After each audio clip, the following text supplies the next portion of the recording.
So let's jump straight in. Not your gay best friend was a discussion around our relationships with cisgendered heterosexual allies and the mistakes they make.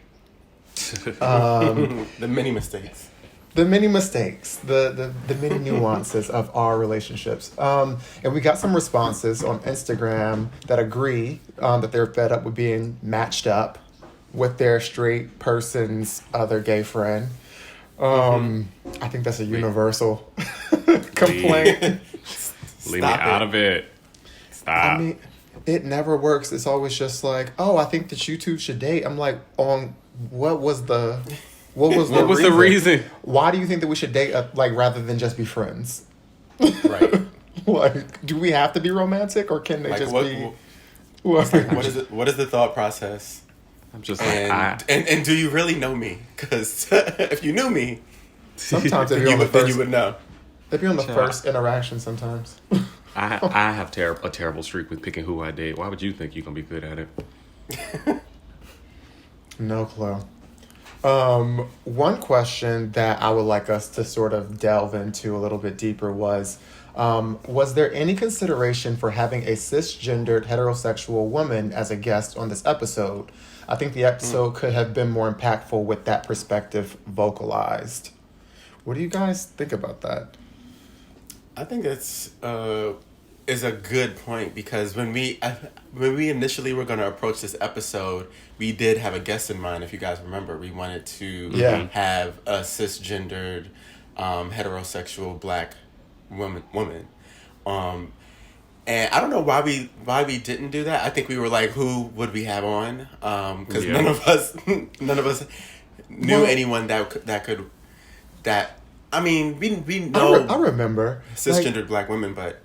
Right, like, because I remember, Tony, when you initially pitched the idea for this episode, when you pitched the topic, and then when we started exploring guests, we had I think we had a name or two or three that we were looking into, but I think the challenge that we saw was that what guest is really going to give the level of perspective that we feel like would be, worthwhile. I think that we know a lot of really strong allies, and I think that if we wanted a guest, we wanted to have somebody who feels like, they don't want to have a queer child, so that we can actually talk about that. And I think that, I mean, it's a good and bad thing to have, good Black cisgender heterosexual women in our lives, but I think that was more so the thing. We were looking for, a perspective that was a little bit more polarizing to make for a more insightful conversation, and I think that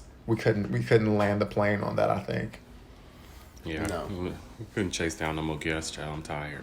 I think it would have made for a really good conversation if we could have found someone that had that really strong opposing viewpoint, but I don't know that we necessarily know anyone that does feel like they want to have their queer friends but not have their child be queer in the queer community. So, and if they did, were courageous enough to come onto a podcast and say that to three queer Black men to their face and actually have the conversation, I think that some people may feel like that deep down inside, and maybe they're doing some work externally to figure out how to move past that.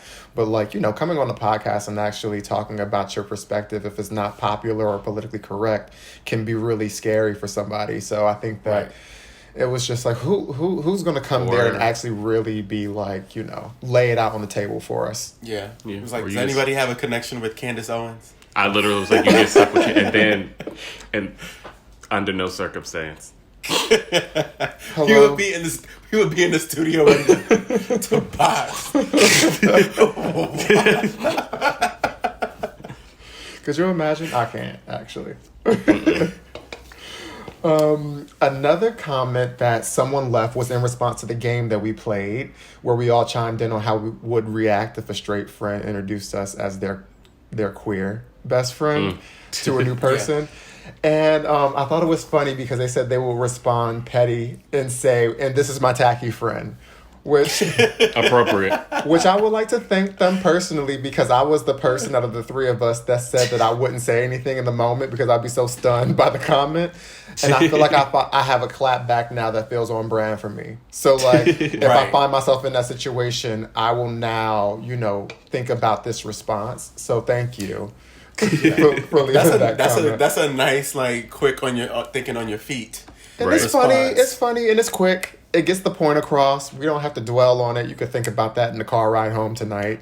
Right, because later on it's gonna be like, what did I do something wrong when I introduced you? Like, you called me tacky. It's like, bitch. Hey, you are what So you are. you haven't figured it out. You didn't put two and two together. Like, don't like- introduce me as your gay friend or I'm like, not necessary, not important. Like, right. um, Like, this is Jordan, my black friend. Like, Ooh. do you introduce people like that? right.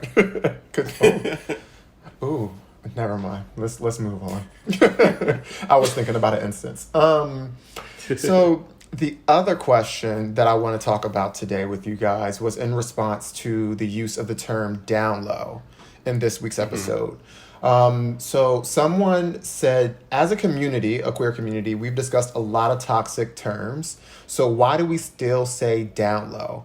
We have progressive ways to say so many things, yet that one still lingers. It has an awful history in our community, but we celebrate coming out. We should promote empathy for the journey. What do you guys think about, down low as a term that we should do away with and create more empathy and compassion to men experiencing? I mean, that. I definitely think it's some shit that needs to go.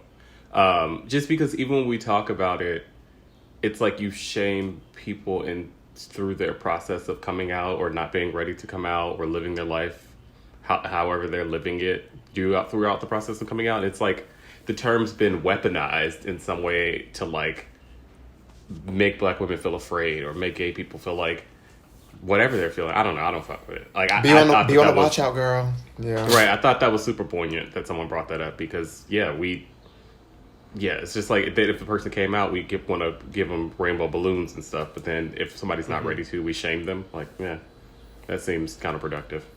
Yeah. Yeah, I wonder what the term would be then. Like, what's something that is a little softer on the softer blow? I mean, wouldn't it just be someone that's not out yet?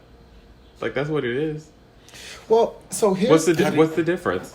So No, here's but is that how you like I don't describe?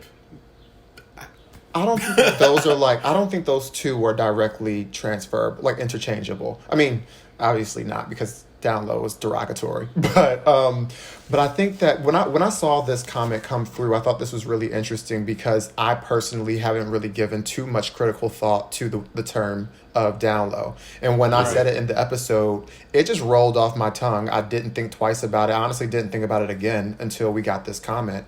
And it's interesting because the three of us, we've had conversations about, compassion and empathy towards men that are, not ready to come out or have a significant amount of shame still attached to their sexuality that's, in the way of them being the full expression of themselves.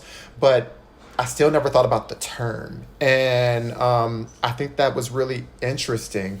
I think that the term is used negatively, or at least the way I think of it is that down low is attached to the deceptive part of the experience. So not necessarily just saying like, Right. oh, I'm in the closet, but like, are you, dating women under false pretenses? Like you have no interest in them, but you're doing that because you want to be Right, accepted. that's where I struggle with trying to figure out what the term is to describe. That's that not a part of term. it. I think you all. But it happens.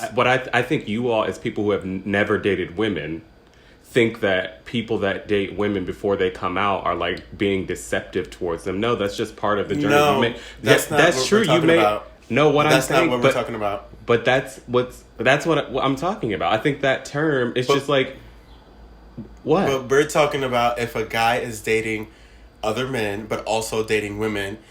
You're dating women, but dating guys on the low, and the woman doesn't know about it. Like that's the deceptive part. So what is Is the that term? her business? Wait, I'm Yeah. actually... No, it's that's- not. If I'm dating multiple men, I don't have to tell these multiple men that I'm dating them. If you're dating Yes. a woman and she thinks that you're just dating, you're into women, but you're dating guys on the low, Why is it- would she? why- Why does she not I'm- deserve to know that? Why is she deserving of?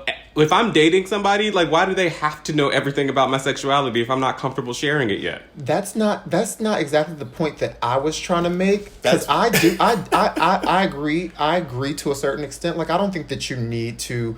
I don't think you need to disclose to men or women that you may be bisexual. When I say deception, I'm talking about people who date women purely to signal to the public that they are straight when they're not. And as somebody who has dated women as a beard in the past, I know that it happens. I know that, I was gay. I knew I was gay. I knew I had no romantic interest in women, but I did it anyway because I wanted to sort of I wanted to fend off rumors of me being gay. Right. And that's more so like the deception that I'm talking about. And that's what I'm talking about too. And it's not to say it's like it justifies that term. I'm just wondering, like, is that negative term being attached to that specific behavior? Because if it's attached to that specific behavior, I'm not saying that it's okay. I'm just saying I understand it a little bit more, but I don't agree with shaming somebody who's not purely because they're not ready to come out of the closet. I think that it's just like, it's like a small nuance that I think that, But is it that much I'm nuance? seeing. You were dating women because you weren't ready to come out of the closet. You didn't want people to know you were gay. Like, I just what I'm think the there's more I think about this topic generally. I guess we'll talk about it in an actual episode later this season. It just, this idea that like someone's so hurt because they dated somebody that was like, that's a terrible thing for a human being. Like, that's the thing that I get confused about. Like, if I had dated a woman before and now she was to say she were lesbian, like, I wouldn't feel a way about it. That's different. That's not. It's exactly not different. It's the same. It's literally the scenario. What I'm saying is, if you're it's exactly what Jordan just described. Just like you're dating a woman but I'm specifically talking about that scenario in that case when you're dating a woman just for the perception of seeming straight to the public, but you're dating guys, and that's deceptive. Even if you're Like, not that's dating absolutely- guys, if you're just coercing women into a romantic relationship with you under false pretenses, and you have no feelings for Right. them, and you're not interested in them romantically, but you're purely doing it for image. Like, I think that's really deceptive, and I don't think that needs to be accepted. Like, you can be not ready to come out of the closet, but that doesn't give you a free pass to go out and interfere with other people's lives. You know what I mean? Like, that still needs to be a consequence. I think, I don't want to keep this going on too long because we have a whole thing about it later in the season, but I think that you guys are oversimplifying people and the experience of coming out. and we can talk about it later. We can sound back on. Next You case. know what? Whoever this was Look, that gave this question, I agree to disagree respectfully. whoever gave this question, thank you, because like I think that all three of us are ready to have this conversation. And it's always exciting. We don't always agree, obviously, so it's always exciting when we all have different perspectives and we can all just really go into like the way that we think. So thank you. Please keep letting us know your thoughts. We're really loving the opportunity to add more context around the discussions that we're having. And remember that new season 3 episodes premiere on Wednesdays.